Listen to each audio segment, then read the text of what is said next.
In today's video, we're going to make our way around the NHL and I'll give you my opinion on who all 31 NHL teams' top prospect is and when we could expect them to make their debuts or get a permanent spot on the roster. We'll get into all that coming up next.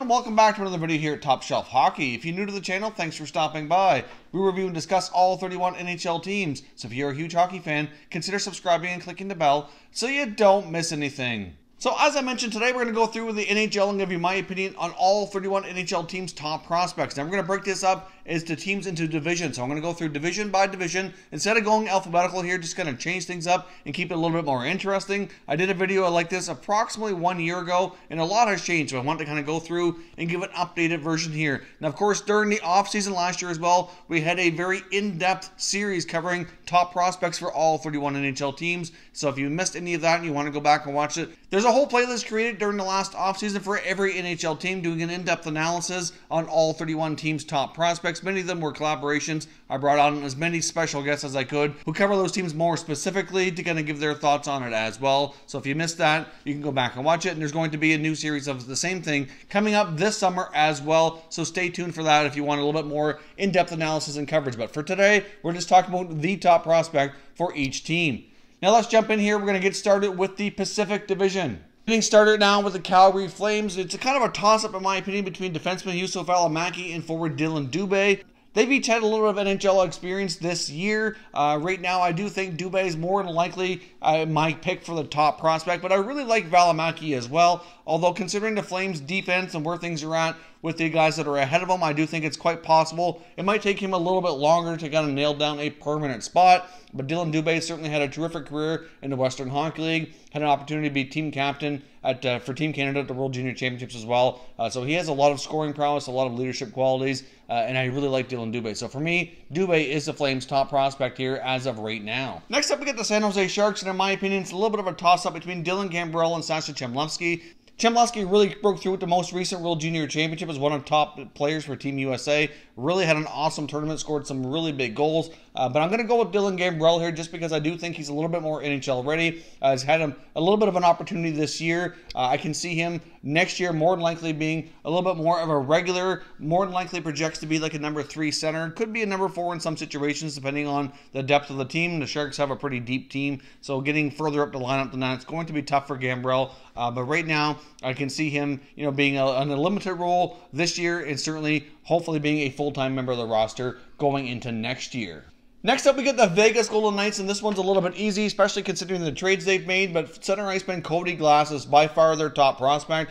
They had some other guys that are kind of in that same caliber, like a Nick Suzuki and an Erik Brannstrom, but of course they were traded away to bring in some more experience like Max Pacioretty and Mark Stone, which certainly should work out to be good deals for the franchise as well. Cody Glass is having yet another excellent season in junior hockey. This will certainly be his last year. I was almost a little bit surprised in the beginning. I thought he might crack the roster this year, but they opted to send him back for one more year of seasoning in the junior ranks, which has probably turned out to be a wise move considering their depth at the forward position on the NHL roster now. It's worked out well for Glass as well. He's had a terrific season in the WHL, had a chance to play a big role for Team Canada and the World Juniors as well, and I do think there's a pretty good opportunity here that Cody Glass will be NHL bound next year, but I'm not entirely convinced he'll be in the NHL on a full-time basis. He very well might have to split next year between the American Hockey League and NHL before he really earns his full-time spot. Next up, we go to Arizona Coyotes, and last year's first-round selection, Barrett Hayton, to me, is their absolute top prospect. Hayton was certainly a little bit of a surprise pick given the names of some of the other players that were still on the board when they made the selection, but Hayton certainly is a very creative hockey player, pretty solid two-way guy as well. Another guy who had a chance to play in the World Juniors this past year for Team Canada, had an excellent tournament as well, so we certainly had a little bit of a coming out party for many who weren't as familiar with him. But Barrett Hayton is certainly a great skating forward who certainly has a lot of offense in him, and I do think he'll be with the Coyotes more than likely next year in a full-time position. Next up, we got the Edmonton Oilers, and I'm going to have to stick with right winger Kailer Yamamoto. Yamamoto's still a player I'm quite high on, even though he didn't make a lot of progress this year like many were hoping, at least at the NHL level, but he certainly produced pretty well at the American Hockey League level during his time down there this year. Obviously, with everything that's gone on in Edmonton and all the changes with the head coach position and even the general manager, obviously there's been lots of change there, and they've kind of decided to take a little bit more of a patient approach with some of their prospects, which is probably wise long-term here. You could also make an argument here that Evan Bouchard might be the top prospect as well, but personally, I just see Yamamoto as being a little bit more of a safer bet to be a full-time NHL player a little bit sooner. I still have some concern over Bouchard's skating, whereas Yamamoto certainly has all of the offensive abilities and great wheels that can keep up with guys like McDavid, so I do see him likely playing a top 6 role with the Oilers in the very near future. Next up, we have the Vancouver Canucks, and there's no doubt about it, their top prospect is a guy they just signed here in the past couple of days, and that's defenseman Quinn Hughes, who's a terrific skater, has great vision, incredibly smart player. Even though he's a little bit small in stature, he'll make up for that with his really smart play on the ice, dynamic skater. So the Canucks are truly blessed to have a top defenseman because it's something they so desperately need. They've had a lot of success drafting some top forwards and those other top prospects who were in the past, like a Brock Besser and Elias Pettersson, are certainly on the roster now. So now it's up to Quinn Hughes to make that next step. Right now, we'll get a chance to see that top prospect get into a handful of NHL games between now and the end of the year. Next up, we have the Anaheim Ducks. They do have a couple of really terrific forward prospects, in my opinion, between Troy Terry and Sam Steele. Lately, Troy Terry's had a little bit more of an opportunity, and I think he's a little bit more likely to get that full-time NHL position first. He's had a little bit more playing time this year as well. So we're going to go with Troy Terry, who obviously played U.S. college hockey, had a chance to play in the Olympics, had some very valuable experience there. He's terrific in the shootouts, and I do see him probably being that middle six type of center / winger who can be play a variety of roles. He's very versatile in my opinion, and I see him likely getting a full-time spot with the Ducks next season. Now, staying with the Western Conference, let's jump over here and take a look at this Central Division, and let's get started with the Winnipeg Jets. In my opinion, their top prospect is defenseman Sami Niku, former AHL Defenseman of the Year. Certainly going to get a little bit of an opportunity to play this year. Likely makes the team next year, at least I would think he would, but they do have a lot of decisions to make in Winnipeg during the offseason. They have a lot of contracts that need to be renewed, whether it be for pending UFAs or pending RFAs, and there's likely going to have a little bit of turnover on that roster, so I do think there's a pretty good chance Niku makes the jump to a full-time position next year. Or, I mean, there's also been some rumblings he could have been involved in a trade as well to make some upgrades in other areas. I would think they prefer not to trade him. So obviously, I do think he has a high upside and certainly, projects to be a top 4 defenseman.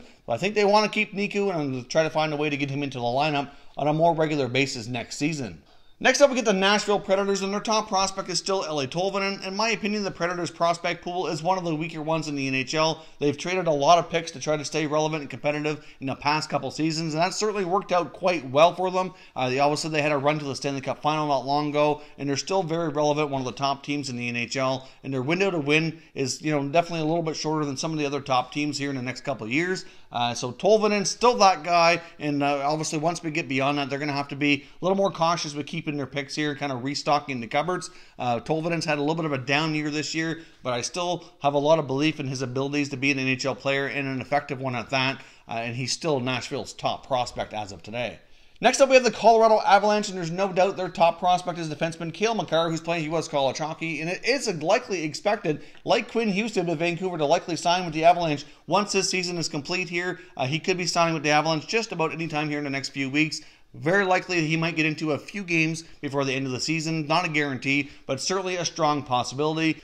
Makar is an absolutely tremendous defenseman, going to be a top pair guy, at least he projects to be, between his time in college hockey, what he played in junior before that, and during the World Juniors as well. He certainly looked absolutely fantastic as a top tier defenseman, and I think he's one of the better defensemen not playing in the NHL right now. There's no doubt Makar is the guy for the Avalanche here. Next up, we get the Minnesota Wild, and their top prospects definitely Kirill Kaprizov, who's been over in the KHL, absolutely tearing it up. A 2015 draft selection is not really confirmed exactly when and if he's going to be coming to the NHL, but if you take a look at the Minnesota Wild prospect pool, he's definitely by far their top player. He has a lot of potential. If he can make his way to the NHL, he could be that other secondary scoring piece that they've kind of been missing here in the past couple of years as they try to tweak their lineup. We saw them make a few trades at the deadline, try to get a little bit more younger, a little bit more scoring. Obviously, traded a guy like Granlund, which was certainly debatable in my opinion, but they bring back a guy like Fiala as well. But I do think Kaprizov could be a very nice piece for them if they can get him to come over from the KHL. Next up, we get the Dallas Stars, and I don't think there's much doubt that their top prospect is 2017 second-round pick Jason Robertson. Robertson's had a terrific year again in the OHL. That's back-to-back seasons now of really solid production, and I'm not sure that he gets a full-time position next year, but I do think he more likely goes to the American Hockey League and then probably gets at least some call-up time with the Dallas Stars, and probably the year after, if things keep progressing the way they are, I could see him being a full-time member of the Stars probably in 2 years' time. And next up, and last but not least, we get the St. Louis Blues, and their top prospect for me is still Jordan Kyrou. Coming into the season, it was really Robert Thomas and Kyrou were the big X factors. Would they make the team? Would they make that jump to the NHL this year? Thomas has had more of an opportunity to stick with the big club, whereas Kyrou spent more time in the American Hockey League, and he's looked really solid down there. You know, he's a really offensively gifted guy who can play the center and the wing, more likely projects as a winger at the NHL, though, in my opinion. With all the changes that the Blues made in this past offseason, it did make it a little bit more difficult to keep as many young forwards in the lineup like that, but I do think they'll try to make room to get him into the lineup on a more regular basis next season. Now let's jump over to the Eastern Conference and get started here with the Metropolitan Division, and let's start with the team that's been a big surprise this year, the New York Islanders. Now, in my opinion, their top prospect is defenseman Noah Dobson. Even though his numbers are down a little bit this year, you got to remember he was playing on a really weak team. Even though Acadie Bathurst won the Memorial Cup last year, won an absolute tear, and he was a big part of that, but they had a lot of players move on from that club, and they really were weakened quite a bit coming into this season,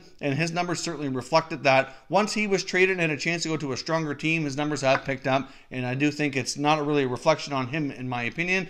So Dobson, to me, is still the top prospect for the Islanders. They do have some other good-looking prospects as well. They've drafted really well in the past couple of years and have one of the better prospect pools in the NHL right now, in my opinion. Next up, we get the Washington Capitals, and in my opinion, their top prospect is goaltender Ilya Samsonov, who's having his first pro season in North America in the American Hockey League. And really, I must say, things aren't going quite as well as he and the Capitals had hoped. His numbers aren't quite as good as they were expecting for what he was putting up over in Russia. But I do think he has a lot of potential, and you got to remember with goalies, they do take a lot longer to develop. You have to be patient with them. And longer term, I think they're going to be just fine here. They still have Braden Holtby and Phoenix Copley at the NHL. Bringing in Copley was certainly a wise move. He's worked out relatively well as a backup, I must say, in Washington this year. So obviously, it gives more time for Samsonov to kind of hone his craft. And I do think long-term, he still could be their goalie of the future in Washington. Next up, we have the Pittsburgh Penguins, and their top prospect, in my opinion, is Filip Hallander, who was a 2018 second-round selection. He's playing right now over in the SHL and really looks to be a really solid two-way forward. A guy can play center, but it could project to be a winger at the NHL. It's not quite clear as of yet. But obviously, this is the type of player that they really need, in my opinion. If you take a look at what they have now in their top six, for example, they don't have a lot of guys that are as strong defensively. I know Crosby's game has really evolved, and there's really not much that Sid is not real good at. But longer term here, considering the age of guys like Crosby, Malkin, etc., and where that number 3, number 4 center's been at, I do think having a guy like Hallander in the system really solidifies things. He has a solid two-way game, and I can see him getting into their lineup here sometime in the near future. I'm not sure it's going to be next year, but I think he would probably benefit from another year, maybe in the minors in the American Hockey League. He can come over from Europe, play in the American Hockey League system, and then work his way up. Next up, we have the Carolina Hurricanes. This one's relatively obvious as well with Martin Necas. Necas is certainly a very dynamic, offensively gifted center iceman who I project likely will play at some point with Andrei Svechnikov. He certainly had some terrific moments for Team Czech Republic in the World Juniors in the past couple of years. The Hurricanes' 2017 first-round selection certainly is a surefire NHLer, in my opinion, and I'll likely see him making the roster as early as next season. Next up, we have the New Jersey Devils, and in my opinion, their top prospect is a guy who's currently getting some time in the NHL, and that's Mackenzie Blackwood, especially with the trade of Keith Kincaid. It's certainly opened up more opportunities. Obviously, Schneider had been hurt a lot this past year as well. Certainly also created some more opportunities. But Mackenzie Blackwood's really come through and proven he can play at the NHL level. And I do see him likely being a full-time member of their roster next year, which allowed them to trade pending unrestricted free agent Keith Kincaid and make that move, you know, without having that security there that Schneider and Blackwood can run with the goaltending tandem here as of next season. Next up, we have the New York Rangers, and there's no doubt about this one as well. Vitaly Kravtsov is by far their top prospect. Many expect him to sign with the Rangers during the offseason. Actually, many had hoped it would even happen sooner than that, so he could possibly get into at least a few games before the NHL season comes to an end here. That is very unlikely to happen. The way his contract in the KHL works, he's under contract until April 30th. The reports I'm seeing indicate that the KHL club is not going to release him to be able to come over early. Technically, he's under contract till April 30th, and they're not budging on that at all. So, more than likely, he signs with the Rangers during the offseason, and odds are pretty good he cracks the NHL roster next season.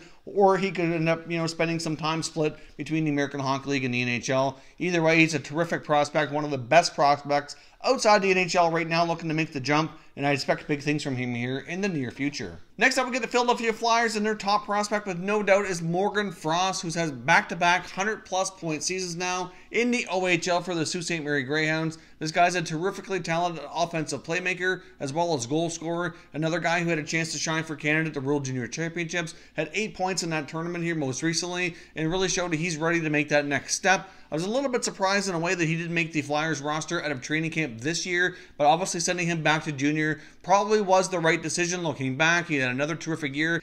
They may decide to give him some time in the American Hockey League as well, so he might have a year where he kind of goes up and down, or he just very well might stick with the Flyers at their training camp. Only time will tell and how much he develops and continues to improve here between now and next season. Next up, we have the Columbus Blue Jackets. Now, to be honest, this one was a little bit harder to do because, in my opinion, the Columbus Blue Jackets prospect pool is not the best. It's one of the weaker ones in the NHL, especially with some of the trades they've made recently. They've made it even weaker, especially in that Matt Duchene trade. They did give up Abramov to the Ottawa Senators, who's, in my opinion, was their top prospect. I really like his game and do think he has a lot of offensive upside that hopefully will translate at the NHL level. So we'll see what he can do between his time with Belleville and the Ottawa Senators, see if he develops. But right now, without him in that prospect pool, it's certainly a lot weaker. But there wasn't a lot of depth to begin with, and I'd probably have to go with the defenseman Gabriel Carlson, who's probably the most likely to be seen at the NHL level with any kind of regularity. When you look through the rest of the Blue Jackets prospect pool, you see guys like Liam Foudy, Alex Texier, even Emil Brannstrom as well, and then of course there's Gabriel Carlson, who I'm going to pick here as the top prospect because I think he's the most ready to make that leap to the NHL, and I think given the opportunity, he'd be the most likely to be able to play at that level and stick in a, probably in a bottom pairing type position, at least for the foreseeable future. There's a pretty solid top four already in Columbus. Their decor is one of their stronger, positions of depth at the NHL roster level anyways for right now. I see guys like Foudy and Texier and Brannstrom being longer-term projects for the Blue Jackets. I'm not sure that any of them are surefire guaranteed NHL players. The fact that Liam Foudy plays for the London Knights gives me a little bit more confidence in him just because I'm so confident in that organization, in the Hunter brothers, and how they develop players and their eye for talent, that I do think that he's more likely to get some strong development time there in London and probably have a good shot at getting an NHL opportunity. Now let's jump over, last but not least, here to the Atlantic Division to round out the Eastern Conference, and let's get started with the division leaders right now. And the NHL leaders, the Tampa Bay Lightning, who are having an absolutely phenomenal year. Obviously, many of their prospects in the most recent years, at least, have moved up to take positions as the on the NHL roster, like Cirelli and like Matthew Joseph especially as well. But right now, with those guys being in the NHL pretty much on a permanent basis, I'm going to say their top prospect to me is defenseman Cal Foote, the 2017 first-round pick, the big defenseman from the Western Hockey League, and son of former NHL defenseman Adam Foote. Looks to be a surefire NHL guy. He's got a pretty solid two-way game. I do like his game quite a bit and do think that the odds of him making the NHL on a regular basis and being a full-time player are really high. Of course, any prospect of the Lightning organization is going to have a tough time cracking the roster, though, just because they're so deep and so strong right now. But the Lightning are going to have a few decisions to make in the offseason. They very well might have to let a few veteran defensemen go in order to keep many of their young forwards together. I mean, they have some guys like Braden Point who are going to need new contracts, and he's going to be commanding big bucks, and they're going to have to make some tough decisions around the salary cap to kind of see how they can make all this work and how they can keep them. And guys on the back end like a Strawman or a Girardi may not be back next year to kind of make that fit. So guys like Foote may have the opportunity to move up here. Next up, we have the Boston Bruins, who actually don't have too bad of a prospect pool, but really could have been better if those 3 consecutive first-round picks a few years ago would have been put to better use, in my opinion. But right now, I'm going to say their top prospect is Jacob Forsbacka-Karlsson, who has had an opportunity to play a bit this year, but not enough to not be considered a prospect anymore. Longer term, I do think he projects as a number 3 center. Obviously, he's of Swedish descent, but played at Boston University, so he has some connections to the area already. And in his time that he has spent in the NHL with the Bruins, has looked pretty solid. And looking around the rest of their prospect pool, I do think he's probably one of the more likely guys who will make the NHL and stick. I mean, Trent Frederick's also a pretty good-looking prospect, and I do think the odds of him kind of making a bottom 6 role with the Bruins over the next year or so are also pretty decent. But I like Forsbacka-Karlsson's game a little bit more, and I think he's just a little bit more likely to stick with the Bruins, more likely in a full-time role next year. Next up, we have the Toronto Maple Leafs. Now, at one point, in my opinion, the Leafs had one of the best prospect pools in the league, but many of those players have graduated to the NHL on a full-time roster basis now. So the Maple Leafs prospect pool has been depleted a little bit, but that's totally okay with where everything's at with that franchise. They are totally fine not to have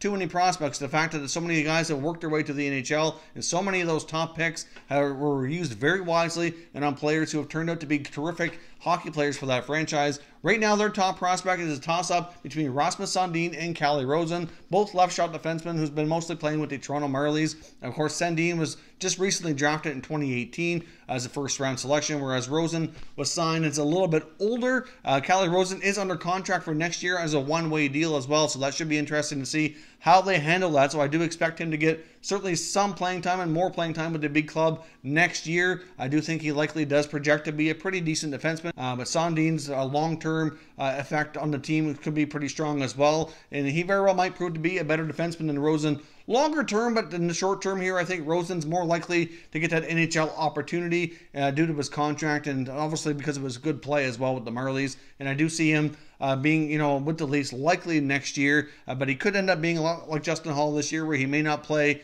a lot. He might be that number 7 guy and kind of be a little bit of a spare part depending on what other moves they make on the blue line during the offseason, because as we know, as strong as the Leafs are, that's still a little bit of their weaker area, their Achilles heel, and I'm sure that Dubas is going to adjust the blue line further in the offseason, so it just kind of depends on what other moves they make will determine how much playing time Rosen's able to get next year. Next up, we have the Montreal Canadiens, and their top prospect is Nick Suzuki, who they acquired from the Vegas Golden Knights, who was a first-round selection by Vegas in 2017. Obviously came over that Max Pacioretty trade, having another dominating year in the Ontario Hockey League, putting up 86 points in 53 games. Also had a strong tournament for Canada at the World Junior Championship as well, so he looked really good in that tournament. He's a very good playmaker, a very offensively gifted player. I'm not sure he's going to be that top center iceman that they really need, but obviously they also have Jesperi Kotkaniemi, who could develop into that as well, but at least the Habs have addressed their lack of depth at the center position within their prospect pool. They also have a guy like Ryan Poehling coming up through the ranks for the U.S. college hockey, who could be signing as well this offseason or maybe even sooner with the Montreal Canadiens as well. But I think longer term, I do see Suzuki having much more offensive upside than Poehling. I could see Suzuki maybe being a solid number 2 center and Poehling being more of a number 3 center. At least that's how I see them kind of working out so far. So hopefully Kotkaniemi can develop into that number 1 and they can really have a solid 1, 2, 3 down the middle for many years to come. The Habs prospect pool is one of the better ones around the NHL in my opinion. You can't forget the Russian defenseman Romanov as well, who also had a really solid World Junior Championship tournament, and it was a bit of a coming out party for him to kind of show how strong of a prospect he was, and such a good draft pick by Marc Bergevin and his team in the 2018 NHL draft. So Suzuki is definitely the top pick, but there's many other guys coming up the ranks that also look pretty solid as well. Next up, we have the Buffalo Sabres, and in my opinion, their top prospect is a goaltender who's had a terrific time in international hockey, Ukka-Pekka Laukkanen. Laukkanen's had some terrific performances playing for Team Finland and has stolen some games for them in international play. He's had terrific time playing for Sudbury in the Ontario Hockey League as well, so he's playing in North America in the Canadian Hockey League, putting on some pretty terrific numbers in the OHL. I do see Laukkanen getting into the Sabres system next year, likely starting in the American Hockey League first. Given the state of the Sabres goaltending situation, though, I can see Laukkanen getting an opportunity over the next couple of years, depending on how things work out here, especially where Carter Hutton is still under contract for a little longer, but obviously he was signed as an older free agent, so he's not going to be around for a super long period of time. So obviously they'd like to see how Ullmark develops, but Laukkanen's coming up right behind him. Those two very well might form a pretty decent tandem here over the next couple of years, but obviously he needs time in the American Hockey League first, so he's a little bit longer project to make it to the NHL, but at the same time, I do see him as having a pretty big impact on the franchise down the road. Anytime I've seen him play for Finland, he's been absolutely phenomenal, and I do have a lot of confidence in him moving forward. Next up, we have the Detroit Red Wings, and their top prospect to me is their first-round selection in the 2018 draft, a player who kind of fell in their lap, and that's Filip Zadina. Zadina obviously came over from the Czech Republic and played a year of junior hockey in the Quebec Major Junior Hockey League for the Halifax Mooseheads and absolutely tore it up last year, had some terrific numbers, and is doing pretty well at the American Hockey League level as well. He recently had a call-up to Detroit and has had a chance to play a few games. He's not likely going to play too much because they're not going to want to burn a year on his entry-level contract, but he has looked pretty decent so far during his brief time in the NHL, and and I do suspect that the odds are pretty solid that he makes the roster in Detroit full-time next year. Next up, we have the Florida Panthers, and their top prospect for me is sniper Owen Tippett, who's a pure shooter, having another solid year in the OHL. Tippett's another player who played for Team Canada at the World Juniors. Got off to a really solid start, but then his game got a little bit quieter as the tournament went on, and in my opinion, his lack of offense was one of the reasons why Canada faltered down the stretch. But the Florida Panthers have been especially patient with this guy. They do have some other pretty good-looking prospects as well. Obviously Henrik Borgstrom's got into the lineup a fair bit this year. It would have rivaled him for the top prospect in the past, but I think he's played enough now to say that he's not really just a prospect anymore. But I do think Tippett will likely have a decent chance to make the team out of training camp in the fall, but I wouldn't be surprised to see him spend a year, or at least part of a year, in the American Hockey League as well. The amount of forward depth that the Panthers have, and obviously with a lot of speculation around this team on what kind of moves they're going to make in the offseason, I'm not really sure that they're going to have a spot for him come training camp, but I guess we'll see how hard he works and how well he continues to develop. But I do think longer term, Tippett will prove to be an NHL player and prove to be a pretty decent goal-scoring winger. And last but not least, we certainly now have the Ottawa Senators, who have a lot of great prospects, in my opinion. One of the deeper prospect pools in the NHL, definitely top 10, maybe even top 5, but their top prospect right now is a player they just acquired in a Mark Stone trade, and that is defenseman Erik Brannstrom, who came over from the Vegas Golden Knights, obviously hails from Sweden, playing in the American Hockey League, started obviously playing for Vegas' American Hockey League affiliate, and is now playing for the Belleville Senators. He's an incredibly gifted offensively defenseman, and certainly projects like he might be a similar type of player to Erik Karlsson. I'm not going to go on record to compare him exactly to Karlsson, but he does have a lot of Karlsson type qualities and might prove to be that similar type of player. So between Chabot and Brannstrom, that left side of the Ottawa defense is projected to be incredibly strong and offensively gifted here for many years to come. So that is your roundup of all 31 NHL teams' top prospects. I'd love to see your comments down below. Let me know what you think of my selections, and let me know who you think are the top prospects with many of these NHL clubs as well. So of course, let me know your thoughts down below in the comment section, and we can continue the conversation. If you're new to the channel here, I hope you consider subscribing. We cover all 31 NHL teams, and there's plenty of content here for all hockey fans to enjoy. So if you're new, hit that subscribe button and give this video a thumbs up before you go. I'd appreciate it if you did. As always, thank you very much for watching, everybody. We will catch you next time.